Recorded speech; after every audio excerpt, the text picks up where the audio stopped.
பசங்க, தலைவன், தலைவி இந்த ஜர்னி உங்களுக்கு எப்படி இருந்தது? பசங்க 2009ல் வந்துச்சு.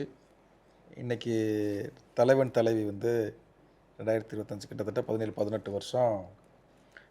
இந்த சினிமாவில் 18 வருஷமாக நம்ம நின்றுருக்கோம் அப்படிங்கிறது எனக்கு பெரிய சந்தோஷமான ஒரு இதுதான். உண்மைதான். ஏன்னா வந்து சினிமாவுக்குள்ளே வந்துட்டோம். எப்படியாவது ஒரே ஒரு படம் பண்ணிட்டுனாலும் இந்த ஊருக்கு போயிடணும். ஏன்னா ரொம்ப கிண்டல் பண்ண ஆரம்பிச்சிட்டாங்க. உன்னால் முடியாது அப்படின்னு. நமக்குள்ளேயே பயங்கரமான கில்ட்டி மனப்பான்மை வந்துருச்சு. தெரியாதனமாக வந்துட்டோமோ. ஏன்னா பெரிய காலேஜ் போகல, விஸ்காம் படிக்கலை, +2 தான் படிச்சிருக்கோம்.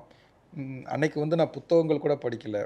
ரொம்ப அவசரப்பட்டுட்டோமோ அப்படின்னு நானே என்னை உணர்ந்த தருணங்கள் நிறைய இருக்குது. ஆனாலும் என்னை நான் வளர்த்துக்கிட்டேன்.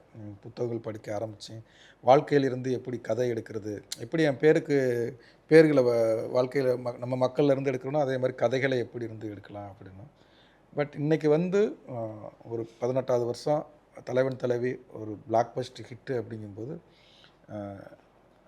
ஒரு தன்னம்பிக்கை கொடுக்குது. ஓகே, இன்னமும் நம்ம நல்லா நம்ம மக்களுக்கான சினிமாவை எடுத்தோம்னா, மக்களுக்கு பிடிக்கிற சினிமாவை எடுத்தோம்னா கண்டிப்பாக இன்னும் நம்ம எத்தனை வருஷம் வேணாலும் போகலாம் அப்படிங்கிறது. அதுக்கு ஒவ்வொரு நிமிஷமும் இந்த 3 வருஷம் நான் படம் பண்ணவே இல்லை. ஆனால் இந்த 3 வருஷத்தில் ஒரு 7-8 ஸ்கிரிப்ட் நான் எழுதி முடிச்சிட்டேன். அருமை.